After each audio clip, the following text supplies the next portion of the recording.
How's it going, guys? Alex here. Welcome back to another Dokkan Battle video, and today we are going to be taking a look at the Rebirth for Barlot or Bardotto, depending on which translation you are going by. But I don't know, it's weird because the Japanese names and the English names tend to differ, but for this one in particular, they kind of went with the English one, and I could be wrong, but yeah.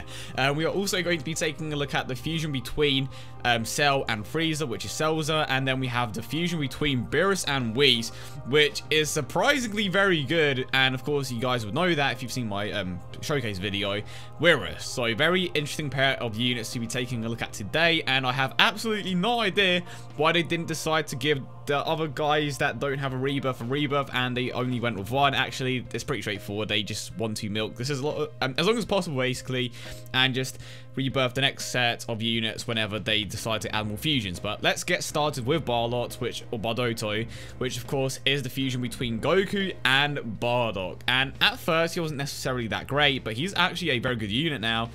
And it's all thanks to Super Saiyan 4 Gogeta, the fact that he is a fusion category lead, specifically the fusion darts, and they did decide to include DX fusions in this, so it's actually a good thing that they decided to include these particular types of fusions, and it just basically allows you to use a wider variety of units instead of just a fusion dance. So I'm glad that Bandai did go ahead and, do this, of course.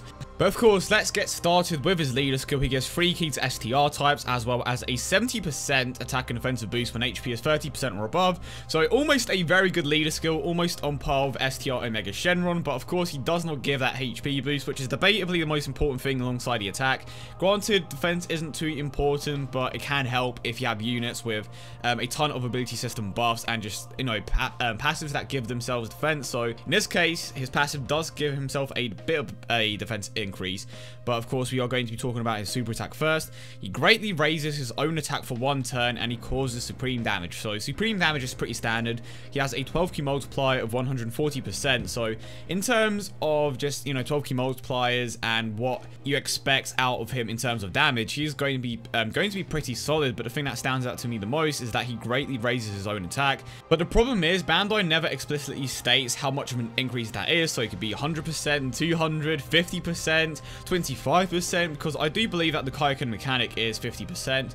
The boost that Super Saiyan 3 Gotenks gets when he launches his 11 key super attack is 100%, so it's hard to tell because they don't give you an accurate number. Granted, I know that it's possible to date and mine that number, and we will most likely find out eventually, but at this point in time, it can legit be from anywhere like 25% to 100. It most likely won't be above that, but one of the reasons why I say that is because he is a nuker as well, so he gets a 15% attack boost per orb obtained, and of course, he also gets a defensive boost. So if you are interested in having a unit that can somewhat tank, he is definitely going to help your case, especially if you put him on that Gogeta team, which is going to already provide you with a 300% defensive boost. And of course, to be honest, his defensive stat is pretty standard. That's what most units have these days, but of course if you do give him a decent amount of potential system buffs, and if you get a decent amount of orbs, he is going to be able to tank relatively well. But I would imagine that for the most part, he is going to be on your team for the attack increase that he gets, and if I'm not mistaken, he is actually optimal. Don't quote me on that, but I believe I read a post on the subreddit stating that he could potentially be optimal at super attack 10, and of course if you get enough orbs. And I think the one that kind of dropped out of that tier list, or dropped down a tier, was the STR Gotenks. I could be wrong, but I've never really been a big fan of the STR Gotenks, but I know for a fact that Barlot was added and a Gotenks kind of moved down, so that's kind of telling you something. This guy definitely does have a bit of potential. And if we move on to his links, he has Saiyan Warrior Race, Family Tie, Saiyan Pride, Fuse Fighters, the Saiyan Lineage, Experienced Fighters, and Shattering the Limit. So his link set is actually pretty solid, especially if you have a certain set of units. For example, you have Fuse Fighter, which you are going to share with every single unit on your team, of course, because every single unit on your team is going to be a fusion.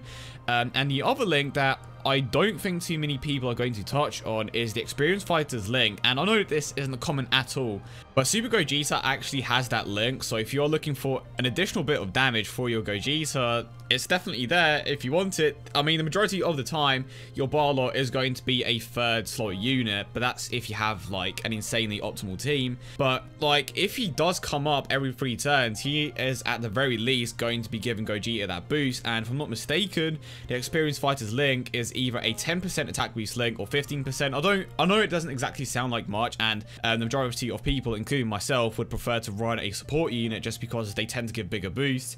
But if you don't have those units available to you, that 10 to 15% can make a bit of a difference. But of course, he is missing out on major attack links like Fierce Battle and Super Saiyan. But overall, he is a very solid unit. He is going to be benefiting a ton from that Super Saiyan for Gogeta leader skill. The only thing that I would honestly change is maybe make him go Super Saiyan just so he has that additional attack link. But of course, because he is a nuker, it's not exactly going to matter too much. So moving on to the fusion between Cell and Frieza, and of course he gives 2 key to INT types as well as a 60% attack and defensive boost, so he is missing out on that HP boost yet again.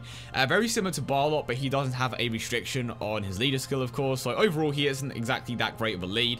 But if you want to play around with it, it's definitely a possibility, and of course, like the previous unit, he can fit on a Super Saiyan 4 Gogeta team. Unfortunately, I don't have him, but I'd imagine that he could be a very interesting unit to play around with. But he causes supreme damage and greatly lowers defense. He has a 12 key multiplier of 135%. He gets a 70% attack and defensive boost at the start of the turn, and a high probability of recovering 10% of your health, and another high probability of getting a 30% attack boost. His links are Brutal Beatdown, Nightmare, Shocking Speed, Prodigies, Big Bad Bosses, and Fused Fighters. So this card actually does have a ton of potential, especially for that fusion team. I personally think that he is going to be working much better on that Extreme End team just because of his link set. His link set doesn't exactly combine well with the majority of the units that you're going to be running. For example, Brutal Beatdown is a villain link for the most part. Nightmare, again, a ton of villains have that. Shocking Speed, I mean, Super Saiyan 4 Gogeta has that, and I believe that the base Gotenks has that as well, but again, it's going to be working much better on Extreme Ints. You have Buhan with that link. I believe Android 17 has that link as well. Prodigies, Big Bad Bosses, again, no heroes are going to have that, of course. Fused Fighter, so Fused Fighter is probably going to, well, Fused Fighter and Shocking Speed, let's be fair here. Fused Fighter and Shocking Speed are probably going to be his main links if you do decide to run him on a Super Saiyan 4 Gogeta lead. And it's not to say that he won't work well on that team. He is definitely going to be working very well because he is easily going to be able to super attack, but like Barlot, depending on your team, he is most likely going to be a 3rd slot unit the majority of the time. And you don't necessarily need the healing for your hero team just because of how buffed it most likely is going to be. And I don't really like the fact that his passive is based on the chance, but again, it's a high chance, so it is most likely going to go off frequently. But again, you don't necessarily need it for that fusion team, and to be honest, you don't really need it for that Extreme End team either, because you have Buhan who can already heal a ton. You have Boo who shares a ton of healing links with Buhan as well. To be honest, you have Android 13. There are just multiple units that already give you efficient healing, and because Buhan can debuff, you're going to be taking less damage when you take on specific events.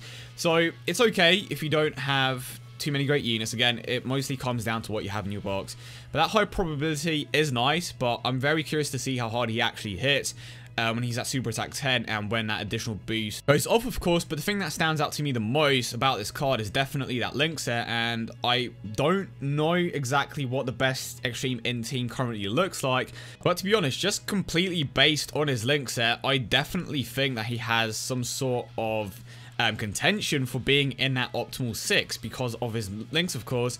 But again, it just comes down to what you have. I'm going to repeat that multiple times. It just comes down to what you have in your box, and of course it comes down to what you ultimately want to run. If you want to run Celluza, go ahead and run Celluza because he is going to be running really well on either Fusion team or the Extreme End team. And then, of course, we have the fusion between Whirus and Whis, which should technically be the best card in the game just because of, you know, who is actually fused with each other, Whirus and Whis. But his leader skill gives 2 key to physical types as well as a 60% attack and defensive boost.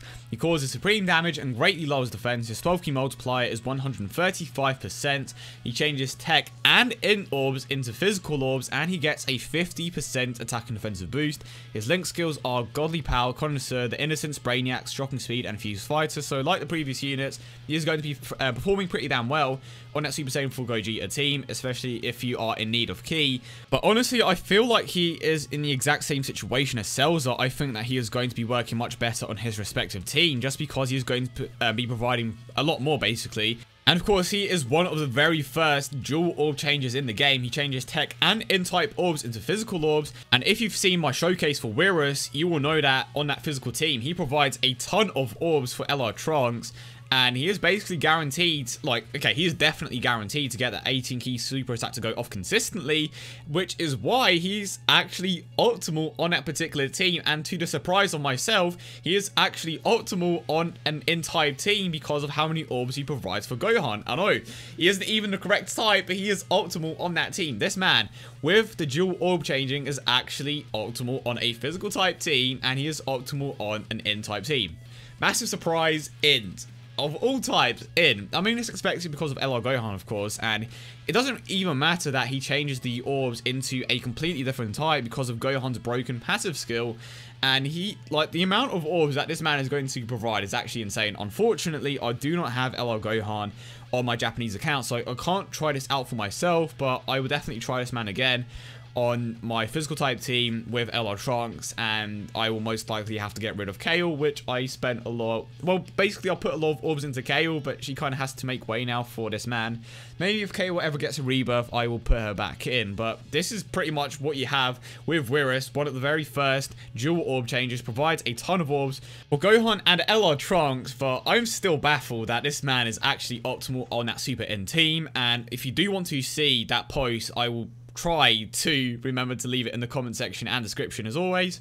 But in terms of which one is the best, it honestly is a bit of a strange situation because they all provide different things to their particular teams. For example, you have the Barlot, he isn't that great on a Super Saiyan 4 Goku team, but is very good on a Super Saiyan 4 Gogeta team. And then you have Celluza and Whirus, who are very good on, well, you have the Celluza that is very good on Extreme INT and not so great on the Fusion team. And then, of course, you have the Whirus, who is very good on Super INT and that physical team as well. So it's like, which one is better than the other because they all provide different things. But honestly, I believe that Whirus is easily the best one. Just what he provides overall to the Super INT team and Mono Physical is just way beyond what the other two provide, because you can easily find another unit like the previous two.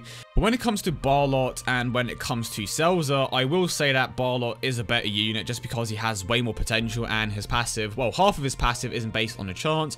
And of course, Celluza's link set isn't exactly that great for a Super Saiyan 4 Gogeta team. But again, he is very good on Extreme INT. Barlot isn't exactly the greatest on Mono STR. To be honest, I think they are about the same. Barlot does have a bit more potential, but then you have Celluza with the very good link set. I definitely want to see what you guys think in the comment section down below.